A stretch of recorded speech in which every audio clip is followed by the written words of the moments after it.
Salam bahagia buat kita semua. Shalom. Haleluya. Perkabungan yang diberkati oleh Tuhan spesial bagi keluarga duka, keluarga Pak Pendeta Gideon Memolos dan adik kakak dari almarhum Ma. Selalu kita berkata bahwa apa yang Tuhan buat itu baik. Saudara-saudara sekalian, selalu kita dengar bahwa setiap duka ada tulisan seperti yang tertulis di sana. Rest in peace. Saya lebih suka dengan R A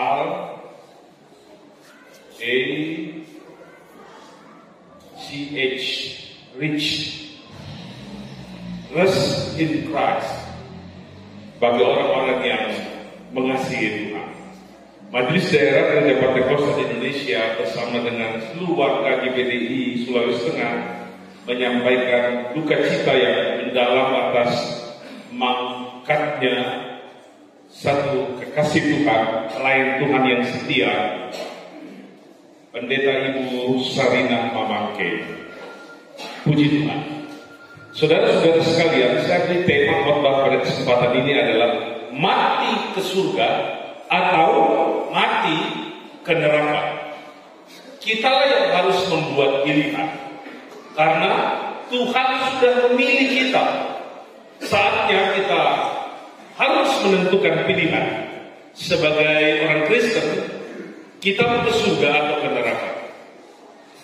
Kita harus memilih, mengambil keputusan yang cerdas. Keputusan yang cerdas akan menentukan kita ke surga atau ke neraka. Saudara-saudara sekalian, saya hampir saja menjadi keluarga besar orang-orang Paku Urek. Mengapa? Karena salah satu senioran dari hamba-hamba Tuhan GPDI sedunia, Bapak Pendeta Martin Kalweg, mengundang saya untuk menjadi pembicara utama dalam pertemuan hamba-hamba Tuhan seluruh Indonesia, seluruh dunia di Papua kemarin pada September. Tetapi saya tidak bisa datang karena saya melaksanakan lawatan pelayanan ke Amerika Serikat bersama istri. Maka saya tidak jadi datang ke sana. Kalau jadi pasti ketemu dengan Ibu Sarinah Mamangke di sana. Tidak jadi. Tapi yang jelas kita tidak ketemu di sana. Tapi yang pasti kita ketemu di surga. Haleluya. Saudara-saudara sekalian, kita membuka ayat Alkitab dalam Mazmur 89 ayat 49. Siapakah yang hidup dan yang tidak mengalami kematian, yang dapat meluputkan nyawanya dari dunia orang mati? Ini merupakan pertanyaan dari pemazmur. Siapakah yang hidup yang tidak mengalami kematian? Jawabannya jelas. Semua manusia pasti mati. Tidak ada yang dapat menghindarkan diri dari kematian. Kita tidak bisa luput, karena kata mati itu sendiri dalam bahasa Ibrani adalah mut. Mut itu adalah kematian, dibunuh atau dieksekusi. Saya sering berkata begini, manusia itu seperti berhadapan dengan regu tembak yang akan dieksekusi sewaktu-waktu oleh Tuhan melalui malaikat El-Maut. Tidak ada yang bisa luput. Dokter yang paling ahli pasti mati. Manusia terkaya pasti mati. Jenderal ahli strategi pasti mati. Pendeta terkenal itu pasti mati. Karena waktu ini adalah mesin waktu. Mesin waktu pembunuh. Sebab setiap detik ada satu atau dua orang yang meninggal di seluruh dunia. Jadi saya umpamakan waktu itu adalah mesin pembunuh.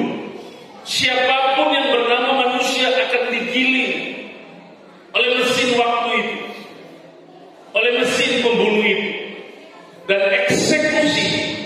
dilakukan oleh Tuhan tanpa manusia memiliki kemampuan untuk menghindarkan diri dari apa yang namanya mati. Ada yang mati karena kecelakaan, ada yang mati karena sudah terlalu tua, ada yang mati karena penyakit, ada yang meninggal karena bencana alam, ada yang meninggal karena virus atau kuman yang lain, ada yang meninggal karena perang. Itu hanya merupakan cara mati. Tapi manusia itu pasti mati. Saya tidak sedang mengancam, tapi waktu kita akan datang, yang datang 4 hari yang lalu pada Ibu Sarina pada 1 Oktober 2022 di Antapura jam 19.27 di usia 56 tahun 6 bulan 6 hari. Itu merupakan waktu Tuhan untuk pendeta Ibu Sarina. Berikut kita yang akan menyusul. Sebelum waktu itu datang, persiapkan diri kita dengan baik. Persiapkan kerohanian kita dengan baik. Persiapkan pelayanan kita, kesetiaan kita dengan baik, supaya kita mati ada surga yang menjadi milik kita. Haleluya. Saudara-saudara yang diberkati Tuhan,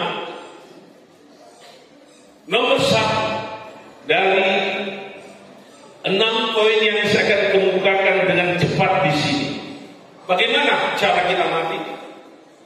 Ada 6 poin yang penting mengenai kematian orang-orangnya Tuhan, kekasih-kekasih Tuhan, milik pusaka Tuhan.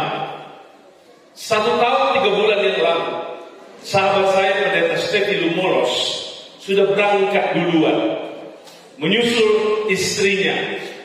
Entah siapa yang akan menyusul berikut. Menurut kepala desa tadi, ada 9 warga Bunga yang dalam kurun waktu 1 minggu, 9 hari, 12 hari meninggal dan meninggal lagi.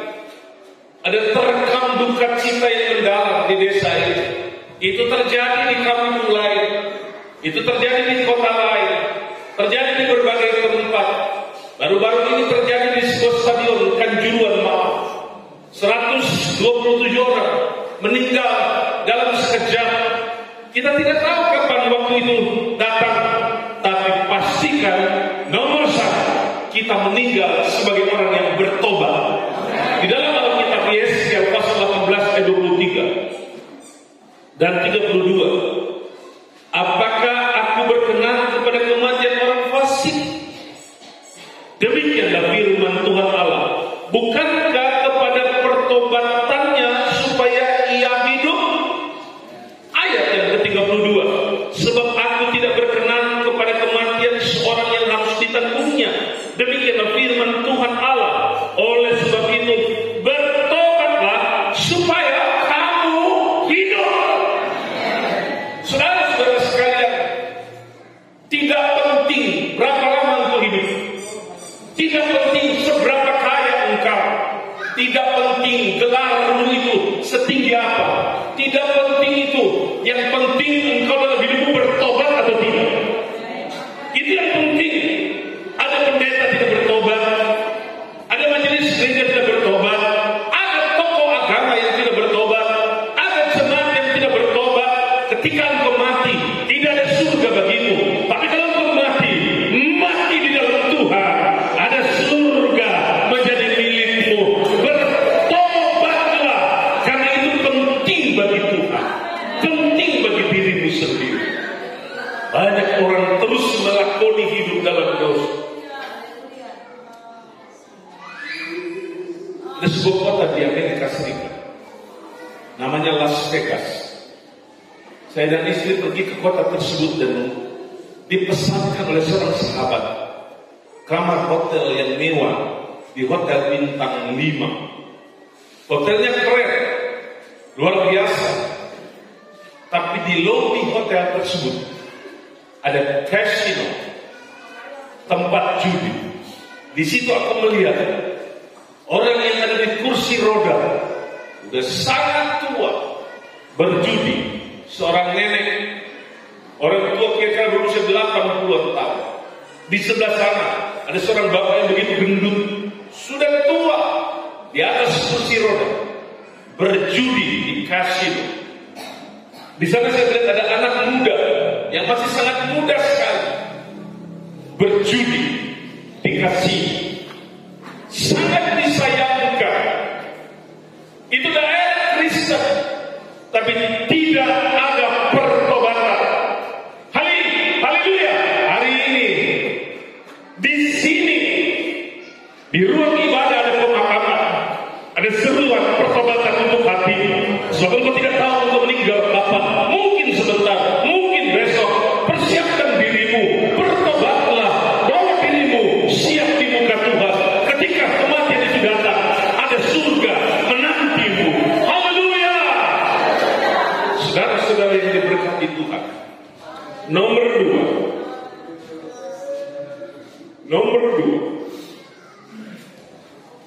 mati mahal.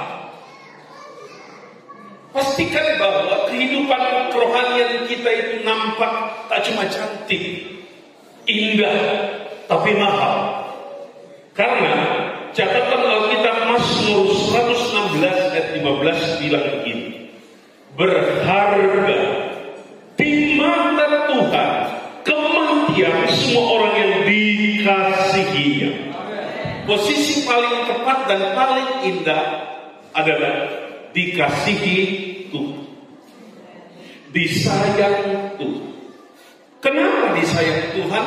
Karena menservis Tuhan dengan baik, memuji Tuhan dengan benar, menyembah Tuhan dengan benar, berdoa kepada Tuhan, bersyukur kepada Tuhan, beribadah kepada Tuhan, melayani Tuhan, berkorban untuk Tuhan, cinta pekerjaan Tuhan. Itu orang yang dikasihi oleh Tuhan. Ketika dia meninggal, dia berharga di mata Tuhan. Artinya saya berkesimpulan, orang mati ini adalah orang mati yang mahal. Bukan karena jas yang dia kenakan pada waktu meninggal seharga 250 juta.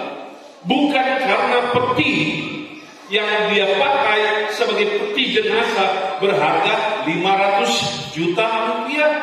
Bukan karena pemakamannya dihadiri oleh pejabat-pejabat tinggi negara atau konglomerat yang besar. Bukan itu yang dimaksud kematian yang berharga. Kematian yang berharga itu terjadi mahal harganya bagi orang yang mengasihi Tuhan. Pastikan bahwa kematian saudara nanti kelak mahal. Kematian dari Ibu Sarina mahal. Dia meninggal diiringi lagu pujian oleh anak-anak dan jemaat. Dia telah mencatatkan prestasi pelayanan sejak menjadi hamba Tuhan, mendampingi suami di 4 tempat, melayani di Sigega, melayani di Sigenti, melayani di Bondoyo, dan 24 tahun melayani di Bunga. Ada ukiran-ukiran prestasi yang luar biasa. Ada doa-doa. Ada kunjungan-kunjungan kepada jemaat. Ada nasihat-nasihat. Ada kesaksian-kesaksian. Ada firman-firman yang disampaikan oleh hamba Tuhan ini. Haleluya. Dalam kurun waktu yang cukup panjang, 30 tahun lebih, paling tidak ada 34 tahun dalam pelayanan pekerjaan Tuhan. Ketika dia mati, dia berharga di mata Tuhan. Bahkan dia dijemput oleh malaikat-malaikat pergi ke pangkuan Abraham. Dia tiba di alamat yang tepat. Hargai Tuhan, supaya ketika engkau meninggal, engkau mati berharga di hadapan Tuhan. Engkau bukan mati hina. Engkau bukan mati miskin secara rohani. Haleluya. Ada surga menanti kita semua. Nomor 3, saudara-saudara sekalian, mati harum. Ada orang meninggal mati dengan nama yang busuk, nama yang tidak enak didengar. Meninggal sebagai penipu, meninggal sebagai perampok, meninggal sebagai penjudi, meninggal sebagai tukang tipu, meninggal tidak setia, meninggal sebagai koruptor. Pastikan bahwa engkau menata hidupmu dengan baik.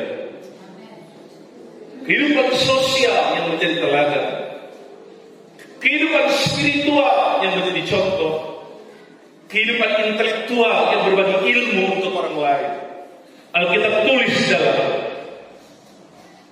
Pengkhotbah 7 ayat 1, nama yang harum lebih baik daripada minyak yang mahal, dan hari kematiannya lebih baik daripada hari kelahiran. Haleluya, haleluya. Silakan bekerja, tapi tebarkan bau harum. Silakan ada di pemerintahan, tapi ciptakanlah bau harum di hadapan masyarakat. Mari jadi hamba Tuhan, layani Tuhan, layani Tuhan dengan benar, layani Tuhan dengan sungguh-sungguh.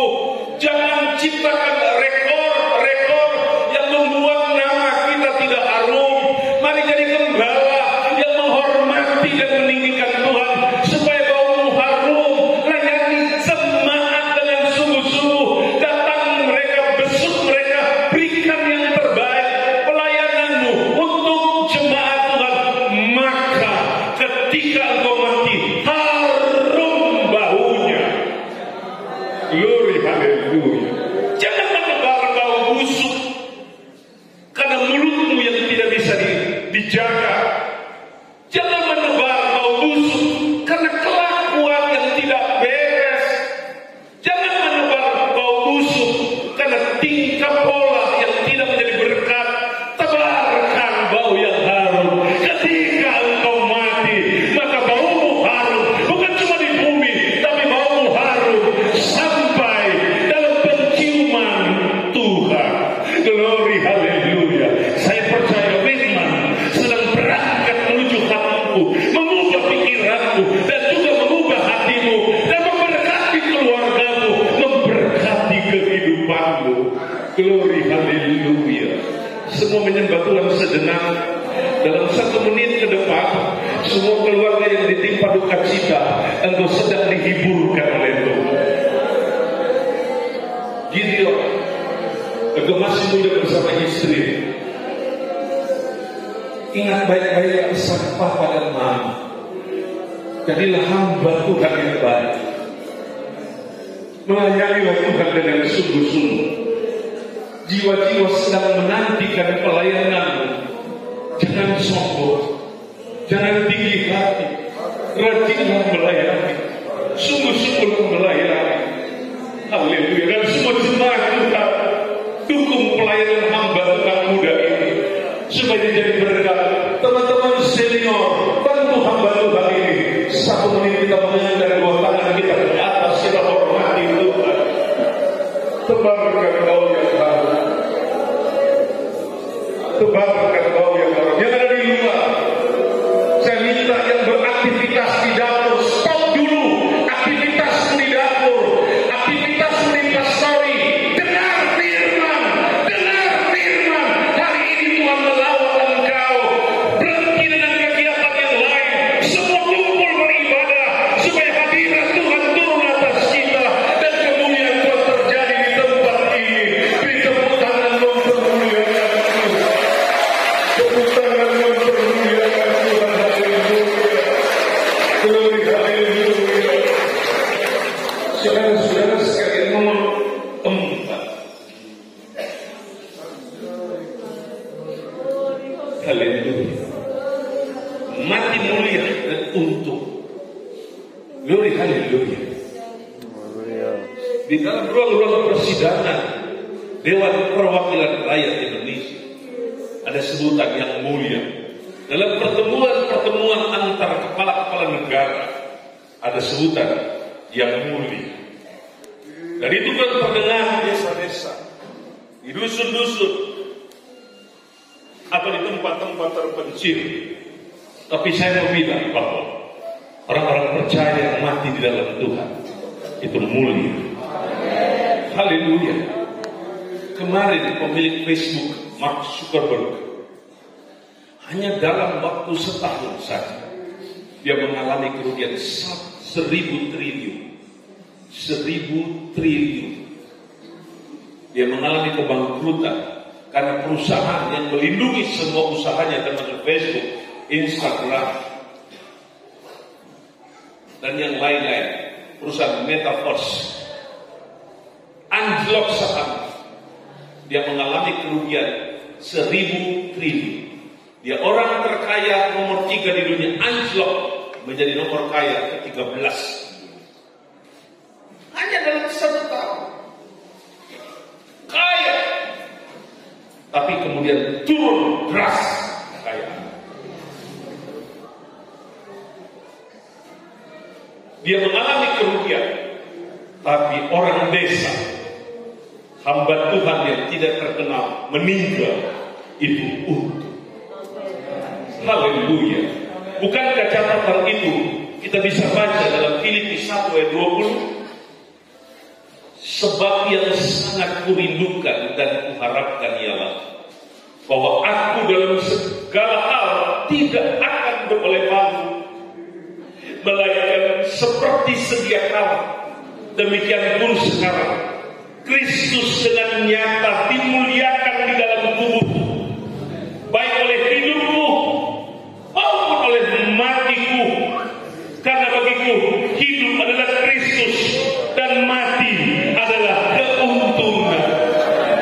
Sebuah deklarasi iman yang sangat pasti dari seorang rasul Paulus, seorang teolog besar yang menulis 14 buku teologi yang penting yang menjadi rujukan khotbah, rujukan catatan-catatan teologi dari semua hamba Tuhan dari generasi kepada generasi. Dia umumkan dan deklarasikan bahwa mati mulia dan mati untung. Haleluya. Matinya Ibu Sarina adalah mati mulia dan mati untung. Glory haleluya. Waktu hari Kamis kami kunjungi di rumah sakit, saya dan Dr. Yors dan Dr. Setlit datang ketika itu. Saya bertanya, masih kenal dengan saya? Ya, saya kenal. Betul masih kenal? Ya, saya kenal. Om Franky, dia sebut seperti itu.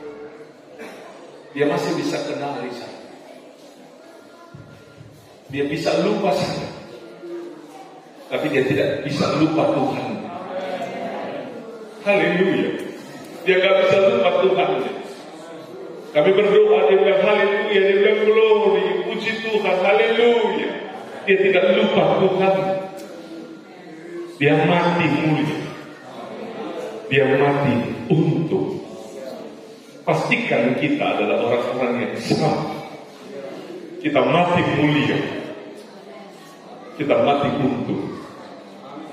Segala puji hormat hanya bagi Tuhan. Segala puji hormat hanya bagi Tuhan. Segala puji hormat hanya bagi Tuhan. Segala puji hormat hanya bagi Tuhan. Maka mulailah dengan cara hidup yang mulia. Kerjakan pekerjaan Tuhan dengan mulia. Jadi petani yang mulia.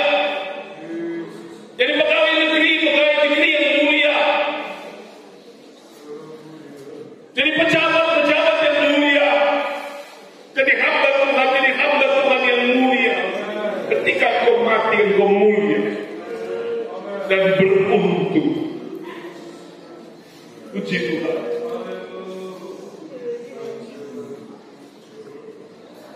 Nomor 5, mati bahagia. Mati bahagia. Kebahagiaan kadang-kadang orang ukur dengan prestasi. 2, orang ukur dengan gelar. 3, orang ukur dengan nama besar.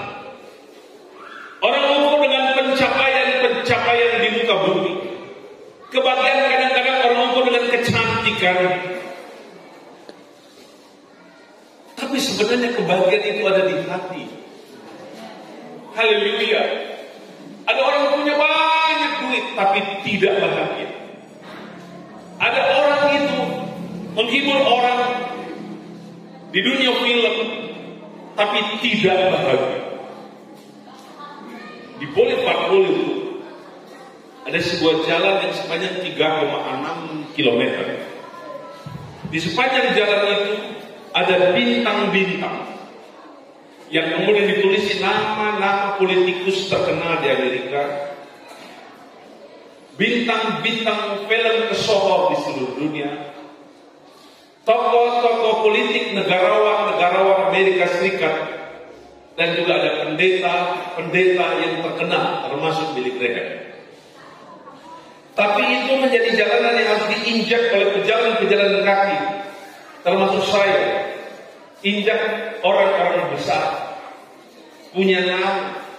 Memang dia bintang, tapi saya injak. Saya tidak tahu kalau dia tahu, kalau dia sudah meninggal. Biasanya sudah meninggal. Dia bahagia atau tidak? Kalau dia bisa lihat, diinjak-injak.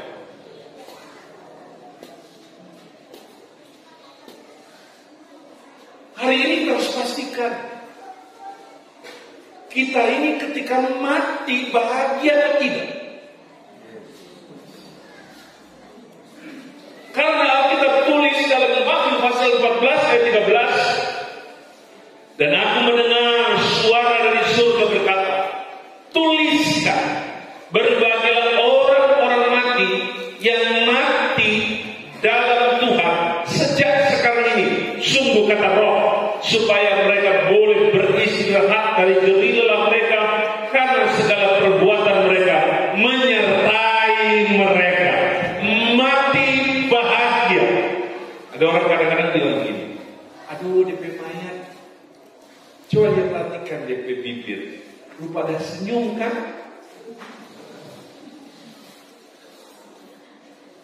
Itu bukan ukuran. Tapi memang ada yang dikatakan senyum. Nah, kalau dia meninggal di kamar, apa saudara pikir dia mati tidak bahagia? Itu ukuran bahagia di hati. Bukan orang mati bersenyum. Ukuran bahagia hubungannya dengan Tuhan. Bukan ketika dia mati kelihatan muka marah. Kadang-kadang kita menjudge orang. Oh, dia kata mati sadar, mati senang. Buktinya dia ketawa, coba dia ketawa tuh. Ada lagi orang bilang, dia mati seperti cuma tidur kan?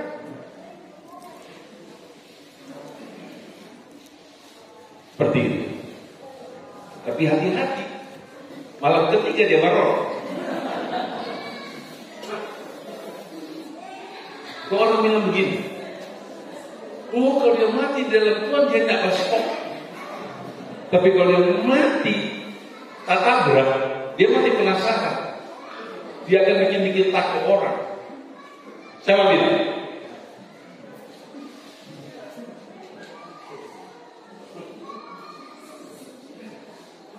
itu orang yang tidak mengerti firman, sampai kasih tahu orang.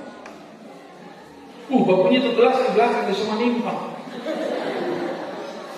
Ada dia dari mana dia dengan apa? Bukan ada bahasa itu. Memang kata dia waktu itu rajin. Saudara saya kasih tahu bahwa ketika orang meninggal, rohnya kembali kepada Allah. Ketika dia meninggal, jiwanya pergi ke Firdaus, tubuhnya pergi ke kuburan. Terus siapa yang tinggal? Siapa yang menyapu? Siapa yang menyapu? Siapa yang cuci piring di belakang? Siapa yang baskok di tikungan? Siapa yang bakal takut di tikungan? Bukan orang yang meninggal, tapi setan, iblis yang menyerupai orang yang meninggal. Siapa dia? Usir dalam nama Yesus. Aduh, coba tadi malam kita pilih bulu nyawa berdiri. Dan perasaan rupa mama ada lewat. Mama dari mana? Itu semua tipuan setan. Jangan percaya orang bunga. Tidak ada yang seperti itu. Saya ulangi, Alkitab tulis, ketika mati, roh kembali kepada Allah dan jiwa pergi ke pangkuan Abraham, tidak pulang balik. Bunga Firdaus, bunga Firdaus. Ada urusan apa dia bikin takut atau orang di sini? Tidak ada yang seperti itu. Orang yang mati mulia untung. Orang yang dalam Kristus mati mulia dan untung. Dan yang terakhir,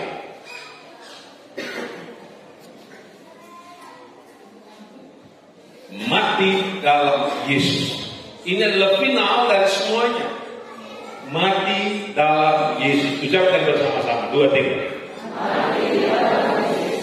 1 Tesalonika 4 ayat 14. Karena jikalau kita percaya bahwa Yesus telah mati dan telah bangkit, maka kita percaya juga bahwa mereka yang telah meninggal dalam Yesus akan dikumpulkan Allah bersama-sama dengan Dia. Haleluya. Ini yang paling indah. Tujuan kita adalah pergi ke Yesus. Karena kita sudah ketemu Yesus, sudah terima Yesus, sudah melayani Yesus, sudah setia padanya, sudah berkorban untuknya dalam gereja kita masing-masing, sudah mengabdi di organisasi kita masing-masing kepada Yesus, maka kita akan pergi jumpa Yesus.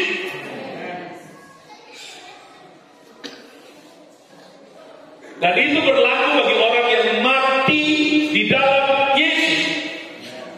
Yang tidak mati di dalam Yesus ke neraka. Tapi berita neraka sekarang orang gak takut. Karena berita neraka sudah dari zaman dulu disampaikan.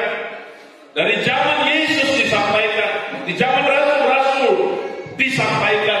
Berita neraka di zaman gereja-gereja purba, gereja-gereja klasik, gereja-gereja modern, di gereja-gereja Pentakosta, Karismatik, Protestan, Presbyterian, Anglikan, di gereja-gereja Bala Keselamatan, diberitakan di mana-mana. Kadang-kadang ini membuat orang tidak terima lagi. Orang sudah acuh tak acuh. Saya bilang, berita tentang Yesus, berita tentang neraka, berita tentang surga masih tetap update hingga hari ini. Di kota Columbus, di tempat penggembalaan salah satu putra Paku Urek, namanya pendeta Johannes Scaleweg. Pendeta Scaleweg bilang begini sama saya, Om suka minum kopi? Oh iya, ayo kita mau ngopi di satu tempat yang unik. Siapa takut? Kami pergi ke tempat itu pas ramai-ramainya orang menonton pertandingan softball, football, bola kaki Amerika, bola tangan, pastinya begitu ditendang di kota Columbus antara dua klub yang sangat terkenal. Jadi mereka pakai baju yang merah-merah. Itu bulannya Maret di Ohio. Setibanya di sebuah gedung, dia bilang, kita mau ngopi di sini. Coba kamu lihat bentuknya. Saya lihat bentuknya adalah berbentuk gereja. Kami menyeberang jalan dan tiba di depan gedung tersebut. Dan saya melihat bahwa itu adalah gereja. Saya pergi ke samping dari bangunan itu, saya lihat gereja itu dibangun tahun 1890. Selesai 1906. Jadi gereja itu gereja yang besar dan megah. Kami masuk ke dalam. Ternyata sudah berubah menjadi rumah kopi. Bangku-bangku gerejanya masih asli. Tempat duduk dari jemaat Tuhan di waktu itu. Tapi sudah berubah menjadi rumah kopi. Tidak jual kue, cuma kopi. Saya pesan kopi pahit. Terasalah di dalam hati saya pahitnya hati ini. Gereja besar, tapi gereja berubah menjadi rumah kopi. Kenapa? Jemaat tidak ada lagi. Gereja itu tidak mampu mengongkosi pajak, tidak mampu mengongkosi listrik, air, karena semua jemaat sudah tinggalkan gereja, maka berubah menjadi rumah kopi yang begitu banyak dikunjungi oleh pelanggan kopi. Dan Amerika Serikat tidak ada satu pun pohon kopi. Mungkin saja itu kopi dari bunga. Amerika Serikat nggak ada kebun kopi, tapi kopinya mungkin dari Indonesia, mungkin dari Toraja, mungkin dari Sidikala. Karena kopi termahal di dunia adalah kopi Sidikala. Orang Toraja. Gereja berubah menjadi rumah kopi. Di mana jemaat Tuhan? Hilang. Kemudian dia coba kalau lihat ada gereja dan ada bendera pelangi, bendera berbentuk pelangi. Gereja itu, gereja apa saja yang ada tanda pelangi, gereja itu meresmikan perkawinan laki-laki dan laki-laki, perempuan dan perempuan. Di mana kita melihat kenajisan masuk di dalam gereja.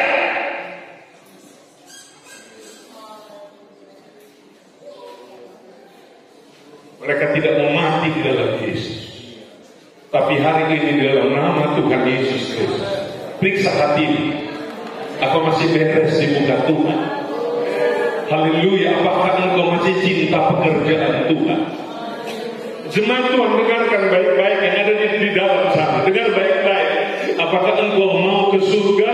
Tolong layani Tuhan, ibadah kepada Tuhan, datang kepada Tuhan